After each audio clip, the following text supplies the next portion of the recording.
Siguraduhin mo may laman yung utak mo.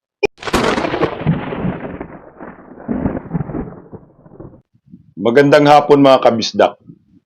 Iribat muna natin itong birada ng bagong atakdog ni Tamba na sinisiraan po tayong mga Duterte diehard supporters, hinuhusgahan at binanatan din si Vice President Inday Sara Duterte. Itong taong ito ay si Rendon. Tingnan po natin kung hanggat saan ang kaya niya pagdating po sa isyu ng lipunan. Dahil ang nakikita ko ho sa kanya ay nagmistulang ampaw siya dito. Wala siyang alam sa kanyang mga sinasabi. Pero bago po tayo uminit, ay i-play po muna natin yung video na kung saan dito siya naghihimutok ng butsi. At dito siya kunyaring nasaktan.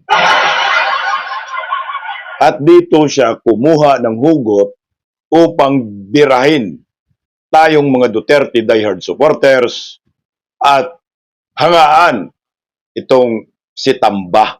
Panoorin natin ang videong ito. Maupay nga pag-abot sa Japan. Salamat. The support ni Inday Sara. Saan yung camera? Speaker, love Inday Sara. Thank you po sir sa pagsuporta kay BP Sara. Marami pong salamat sa At thank you po sa pag-api mo kay Eric. Maraming salamat. Mali po 'yun. Maupay nga salamat ha. Damo nga salamat. Okay. Ayan po ang video na hinugutan ni Rendon.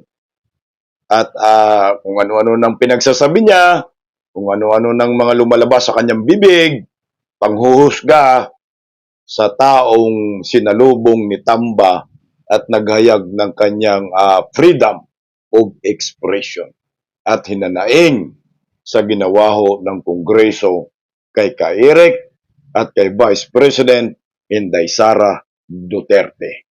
Pakinggan natin ang birada ni Rendon. Mga kabisdak, disclaimer lang ha. Rendon, laborador. Animal, anong pilido mo, sir? At boses niya ho ito, ginamit ko po ito para kumintuhan, hindi para pagkakitaan. Dahil may karapatan po tayo mag-rebat, tayong mga Duterte diehard supporters, sa bumabanat kay Vice President Inday Sara at lalo na ho sa atin.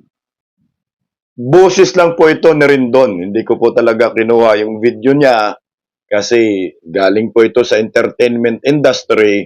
Baka singilin tayo ng copyright animal. No? Alam mo naman ang mga yan. Walang alam yan sa politika, biglang sumausaw. Magkano kaya Rendon? Bigla-biglang nagiging political vlogger ang loko, no?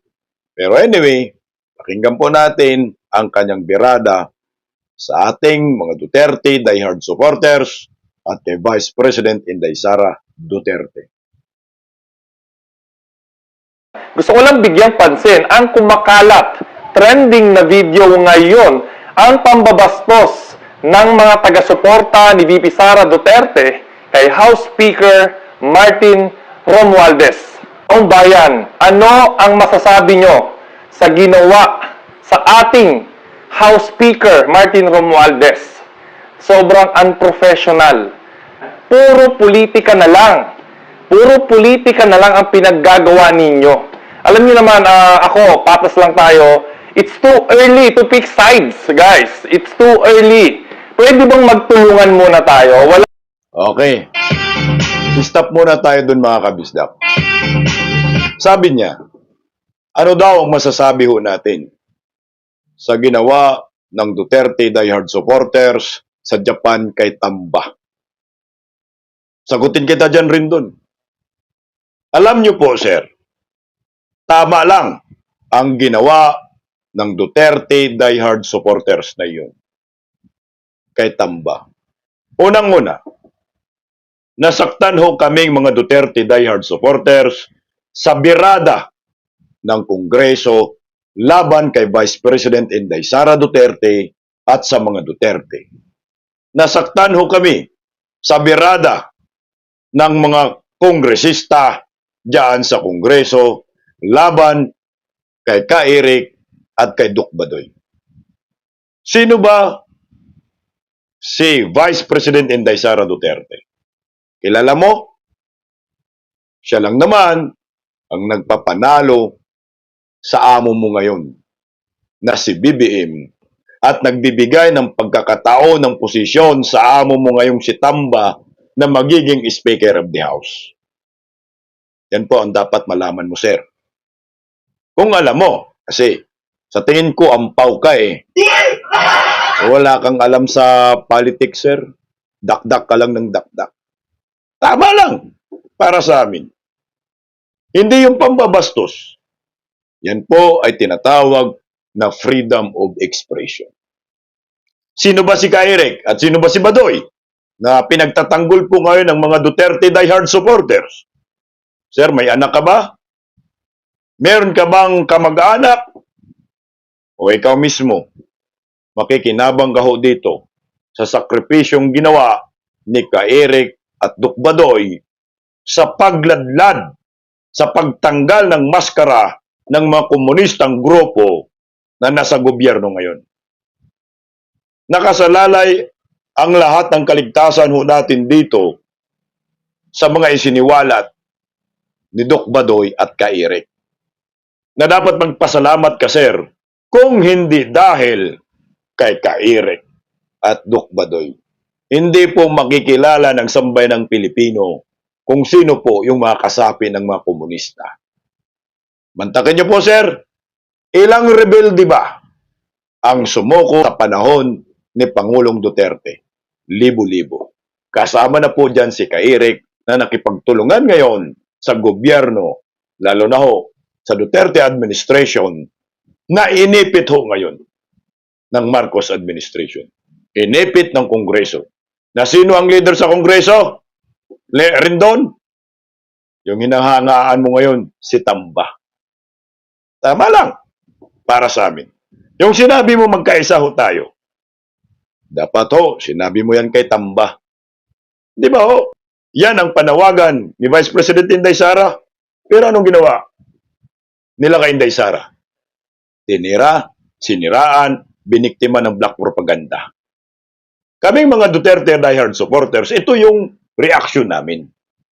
Ito yung hinanakit namin na dapat kailangan mong respetuhin. Dahil mas may alam kami sa inyo rin doon pagdating sa politika. Dahil ikaw, wala kang alam. Ano bang alam mo sa politika? Ang alam mo lang naman entertainment.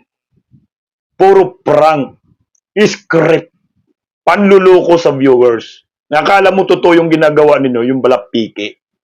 For the views only. Kaya wag kami rin doon. Tuloy nga natin, bago tayo mag-init. Mo ng siraan, wag muna natin unahin ang politika, wag natin unahin ang agenda natin. Ang laki ng problema ng Pilipinas para tayo ay magsiraan. Di ba magkaisa muna tayo? Ako nga, nagbago na. Okay.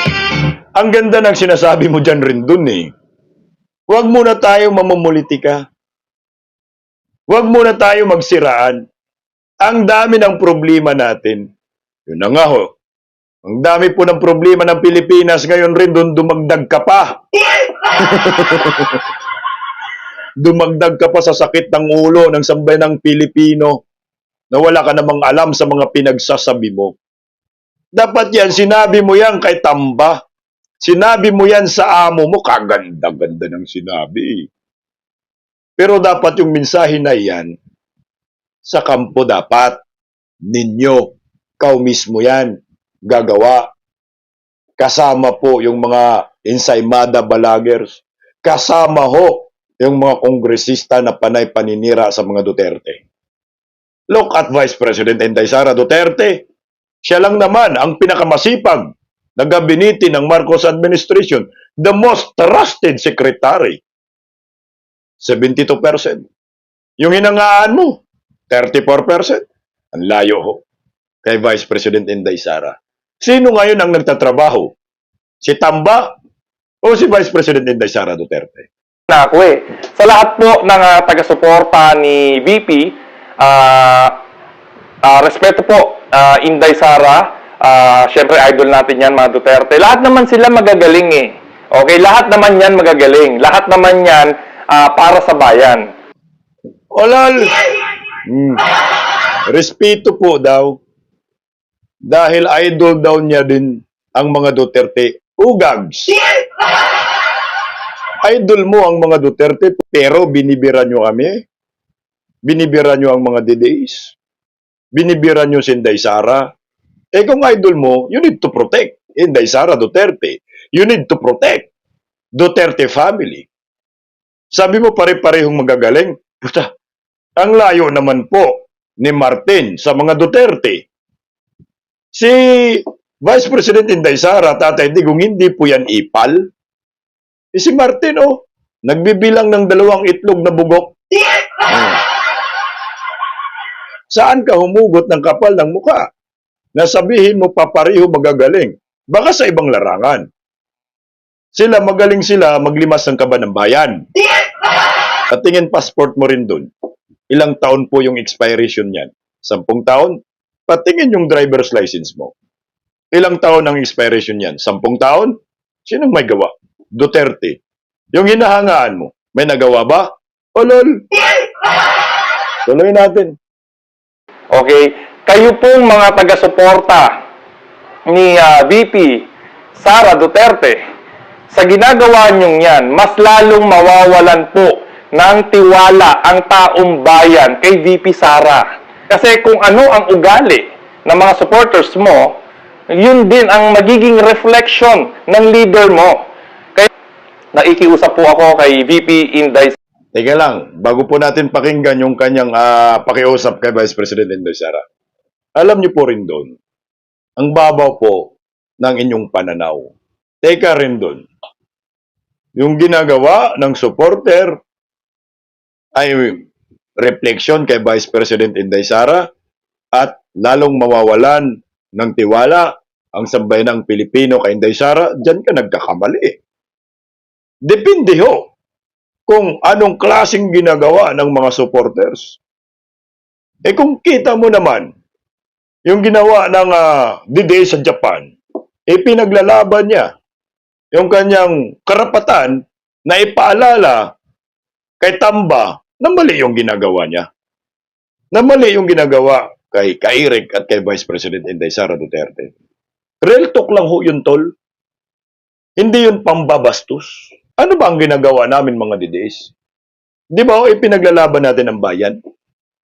Di ba ho, hinuhubura natin yung mga kurakot sa gobyerno? Aba, mas lalong dadami ang magmamahal kay Pangulong Duterte at kay Vice President Inday Sara Duterte sa ginagawa ho ng mga Duterte diehard supporters. Depende siguro yan, tol, kung ano ang ginagawa ng mga supporters. Pero, hindi mo po pwedeng 100% kung ang ginagawa ng supporters na hindi maganda ay magre-reflect agad sa sinusuportahan. Hindi ganun. Wala namang basbas yan ng isang sinusuportahan. Except na lang kung nandun yung sinusuportahan. Kunyari, gumagawa ka ng kampawan. No? Kunyari, gumagawa ka ng kaububan. Kunyari, gumagawa ka ng kabastusan. Katangahon. Tapos nandun yung amo mo. Present sa ginawa mong kalukuhan, magre-reflect ho talaga. At lalo na pag may basbas at kilala kang dikit ka. Pero kung hindi ka naman dikit, malayong maapektuhan tol. At wala namang basbas yung sinusuportahan mo, malayo yun tol. Payag ka ba rin dun na magiging apektado si Tamba sa ginagawa mong kaampawan ngayon? Pag-isipan mo. Sara Duterte, bilang ako po si Rendon Labrador, na kung maaari po, kung hindi nyo po alam ito, pagsabihan nyo po yung inyong mga taga-suporta na syempre, ang pangit naman po ng ganun. Pares po kayong nakaupo ngayon sa gobyerno, tapos makikita ng taong bayan natin na tayo-tayo nagsisiraan. Dapat nga magtulungan tayo eh. Ako nga po, VP, nagbago na eh. Di ba? Yung mga followers mo pa kaya. Animal! Sino ka ba? Sino ka ba para pagsabihan si Inday Sara ng ganun? Alam niyo po rin doon, wala namang inutos po si Vice President Inday Sara sa mga supporter. Ang mga DDS po, simula noon hanggang ngayon, may kusa ho yan. At matatalino ang mga yan. Hindi mo kailangan diktahan at utusan si Vice President Inday Sara dyan. Dahil wala ho tayong karapatan na mag-utos kay Inday Sara. Hindi naman inutos ni Inday ang ganyang gawain. Bakit masama ba yung ginagawa ng DDS sa Japan? Masaya nga ho kami. Dahil dyan man lang, kahit dyan lang, makaganti man lang si Inday Sara sa ginagawang black propaganda trial by publicity ng mga tambaluslos laban sa mga Duterte. Ito tayo ho ngayon. Gumaganti lang naman ang mga DDS. Simpleng ganti, nasasaktan ho kayo. Sino ka ba rin doon para mag-utos kay Vice President Inday Sara? May ambag ka ba sa bayan? Anong ambag mo? Sige nga. So, neutral lang tayo dapat. Baguhin na natin yung political campaign na nagsisiraan. Tapos na yan eh. Gas-gas na yan eh. Instead, ipakita natin yung kaya po nating gawin. Okay, VP Sara, alam kong professional ka ding tao na sana makarating po sa inyo itong video na to para mapagsabihan nyo po yung mga taga-suporta ninyo na sana magkaisa muna tayo. Okay? Ang layo pa po ng ang layo pa po ng eleksyon. So sana ayusin muna natin, magtulungan po tayo. At sa taong bayan naman, kung sino po yung nakaupo ngayon, sana suportahan muna natin. Dito sa pagkakataong ito, mas lalo po akong bumilib. Mas lalo pong ipinakita ni House Speaker Martin Romualdez ang pagiging isang leader. Na kahit na binabash ka na, binabastos ka na, harap-harapan, pero okay pa rin, composure ka pa rin. Yun yung magandang leader. House Speaker Martin Romualdez, nakuha mo ang respeto ko. Mabuhay po, sir. Siyempre, naiintindihan ko na magkaalaban yan. Maglalaban-laban yan sa politika later on. Pero ngayon, sana magtulungan muna tayo para ayusin yung Pilipinas. Nagkakagulo na tayo, naghihirap na tayo, tapos naggaganyan pa kayo. So yan, lalo pong masisira si VP Sara Duterte kapag ganyan ang ipinapakita ng kanyang mga taga-suporta. Very unprofessional. Alal. Alam nyo po rin doon, huwag mo nang ipilit na magiging political vlogger ka. Dahil wala malayo yung pananaw mo. Hindi kasi ganun kadali magiging political vlogger. Dahil pag political vlogger ka, dapat totoo ka sa inyong sarili. Hindi ka plastic. Sa sinaboy mong saludo ka kay Martin Romualdez, dahil magaling na leader, ay nagago na. No?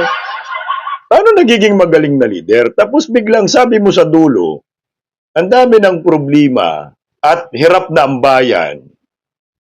Lalo na ngayon, mahal ang mga bilihin. Di ba galit na galit ka dahil mahal ang presyo ng itlog? Pero, magaling na leader si Martin? Saan ka kumuha ng kapal ng mukha na yun? Iba yung sinasabi mo sa resulta ngayon ng Marcos administration. Kasi kung magaling yung sinasabi mong leader, dapat hindi ka nagsasabi na hirap na nga tayo ngayon, nag-aaway pa. Ibahin mo yung Duterte dahil ang mga Duterte ay tunay na public servant. Alam niyo po, nakapagtataka naman na itong isang rindon na nakikita natin sa social media influencer kuno, entertainment, panay prank, panay script. Nakala mo ang galing, pero ampaw pala.